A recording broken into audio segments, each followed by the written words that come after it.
Y hablando de eso, Santiago, nosotros hoy durante el programa ya hablamos mucho de las medidas que se van a ver reflejadas en este decreto de necesidad y urgencia,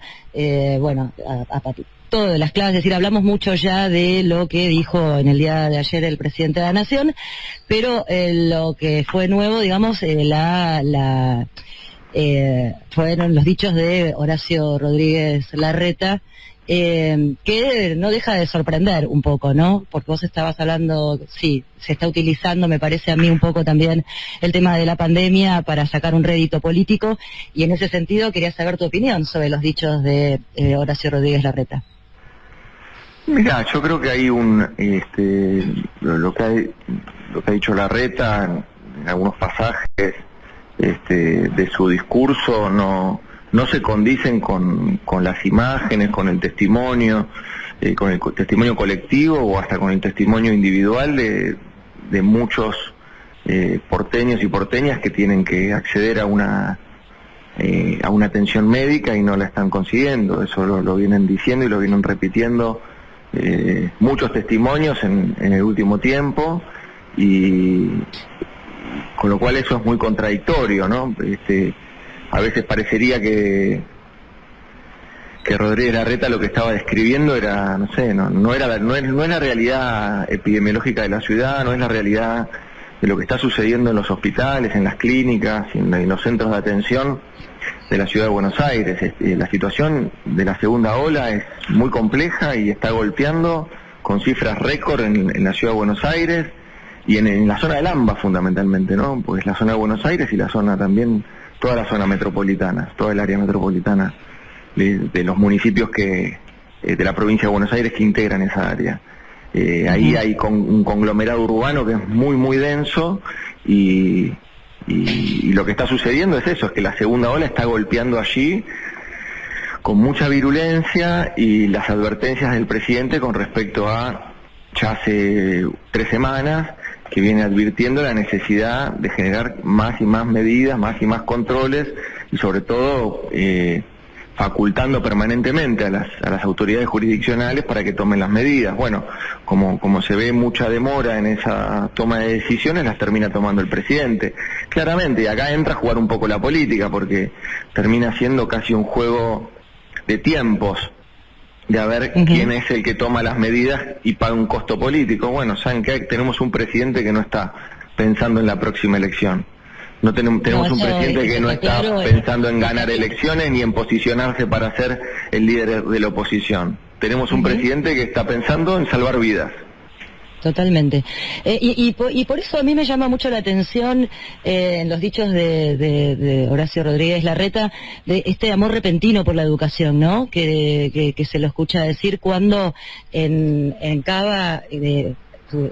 Cambiemos, ¿no? En este momento, no Larreta, pero bueno, el mismo partido que representa, bajó, por ejemplo, el presupuesto de la ciudad en educación de un 27%, como lo habían recibido, a un 17%, no generaron escuelas ni jardines nuevos, o los ponen en containers, siempre escuchamos quejar a madres y padres que no tienen vacantes en Cava, pero de repente este amor por la educación, ¿no? Es curioso. Bueno, a ver, más que esa discusión, yo creo que lo primero que hay que discutir aquí es el fundamento de las medidas que estamos tomando. Restringir la presencialidad o suspenderla en realidad por 2 semanas, ir hacia un modelo remoto de educación, que naturalmente que modifique y que naturalmente que no reemplaza, pero clases va a haber, va a seguir habiendo. Los chicos y las chicas van a seguir teniendo clases, sí, serán de modo remoto, con las dificultades que eso supone, pero las clases van a seguir. El punto ahí es que no es una medida desde el punto de vista educativa la que se está tomando, es una medida estrictamente sanitaria, que es para cuidar un bien superior, un bien supremo que es la vida. Entonces, cuando esto se quiere teñir de política, lo que se busca es hacer discutir a las normas o a las medidas que se toman con los pibes en las aulas o con la educación o con los docentes y las docentes, y eso no es una discusión válida. Esto es lo que quiero decir, porque nadie está discutiendo con eso. Nosotros fuimos los que durante el año pasado hicimos una inversión para que el modo remoto, la modalidad remota virtual, pueda sostenerse en el país con todas las dificultades que eso supuso. Fuimos nosotros los que imprimimos los cuadernillos para que lleguen así, donde naturalmente había muchas dificultades de conectividad. Fuimos nosotros los que avanzamos con los planes de conectividad, que seguimos invirtiendo diariamente, porque durante 4 años no se invirtió un peso en conectividad en la Argentina. Fuimos nosotros los que hicimos la prestación básica universal a partir de declarar en el mes de agosto como servicio público a las telecomunicaciones. Y fuimos nosotros los que hicimos entonces, conseguimos hacer un servicio para la telefonía móvil de 350 pesos, con los que entonces las madres y los niños y las niñas pueden seguir accediendo a contenidos y evidentemente a cuestiones educativas o programas educativos. A ver, quiero decir que nosotros tenemos un testimonio, así como vos decías, que evidentemente ellos no pueden exhibir ese testimonio con respecto a lo que ha sido su tarea. Recordemos siempre que es el gobierno que prometió jardines y no construyó ninguno. Sí, desde ya. Se lo veía muy... Te muteaste, Ur. Fue mi gata. Ahí está. No sabía si me había quedado mudo yo. No, fue Nina Monina, perdón. No, quería que se lo notaba muy sorprendido a Horacio Rodríguez Larreta, porque el presidente en esta ocasión no lo convocó para debatir estas nuevas restricciones. ¿Qué nos puedes decir acerca de eso? Es que no tiene que ver con el ego de los dirigentes las medidas que tomamos nosotros. Si él se sintió dolido desde el punto de vista de su ego personal, es un problema que tendrá que analizar en otro lado. La discusión aquí es si como dirigencia política nos vamos a poner al frente de la lucha contra la pandemia en esta segunda ola y vamos a salvar la vida de los argentinos y argentinas. No si me invitaste o no a tomar el té. Eso no está en discusión. En cuanto al IFE y el ATP, que hoy el presidente salió a anunciarlo, ¿eso está confirmado? Mira, el trabajo que se viene haciendo es distinto. En su momento los instrumentos que se tuvieron que hacer fue en un momento donde se iniciaba la gestión de la pandemia y era muy desconocido todo y se tomaban medidas distintas desde el punto de vista sanitario, que lo que hacían era restringir toda la circulación, ¿no? Lo que se llamaba, fase 1 o aislamiento. Durante todo el año pasado se fue entendiendo y comprendiendo de qué modo se puede gestionar y de qué modo se puede trabajar y de qué modo hasta incluso se puede vincular con el coronavirus, digamos, ¿no? Y eso fue haciendo que se vayan reanudando y reactivando muchos sectores productivos y actividades económicas en general. Con lo cual, en esta instancia de la gestión de la pandemia, ese tipo de instrumentos tan generales y tan genéricos no son los adecuados. Lo que nosotros estamos haciendo es adaptando instrumentos como los programas de asignación universal por hijo o como el programa Repro para las empresas, ¿no? Entonces allí vamos a estar adaptando instrumentos que tenemos, dotándolos de más recursos naturalmente, pero con la misma lógica de siempre. Este es un gobierno peronista que jamás va a dejar tendido, jamás va a dejar de lado, jamás le va a negar ese brazo de ayuda y de alivio a los sectores que más sufren. Así que eso va a seguir estando, independientemente de los instrumentos o cómo se llamen los instrumentos. Ahora lo que pensamos es que lo que tenemos vigente es mucho más focalizado y puede ser más sostenido en el tiempo. Santiago, en el día de ayer a la noche y hoy siguió por la mañana lo que yo considero que fue un malentendido, pero sería bueno que vos también lo confirmes si es así, cuando el presidente habló de que el sistema de salud se había podido relajar y muchas médicas, muchos médicos, enfermeras se indignaron muchísimo. Después hoy a la mañana lo aclaró, pero me parece que estaría bueno, ya que son un sector tan golpeado y al que le debemos tanto, que pudieras explicar lo que aquí hizo referencia el presidente de la Nación. No, el presidente, como lo explicó el presidente, ya lo explicó él. Lo cierto es que, en el marco de de la desinformación y de tratar de generar más angustia a los que están angustiados, enojar más a los que ya están enojados. Bueno, parte de estos recortes de edición que te hacen y te los multiplican y uno no termina de ver el contexto o ver la intención. Justamente el presidente lo que estaba hablando era de cómo venía funcionando el sistema, no tenía que ver mucho menos con lo que siempre hemos hecho nosotros, que es reivindicar permanentemente a todos los trabajadores y trabajadoras de la salud, e incluso encumbrándolos, diciendo que son los héroes y las heroínas de este tiempo. Así que para nada era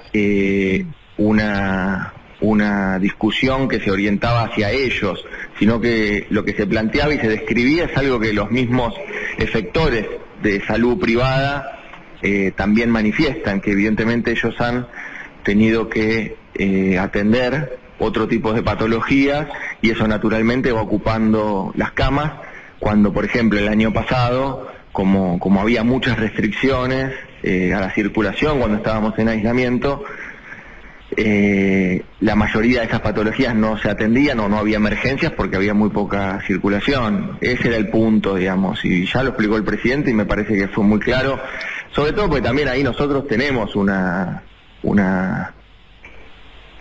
de alguna manera un antecedente donde claramente venimos permanentemente reconociendo a todo el sistema de salud, reconociendo a los médicos, las médicas, a los enfermeros, las enfermeras.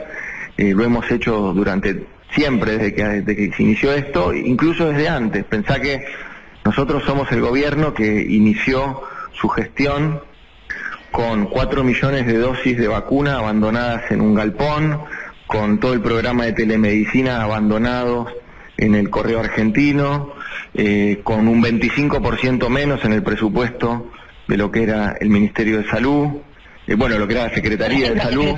Sí.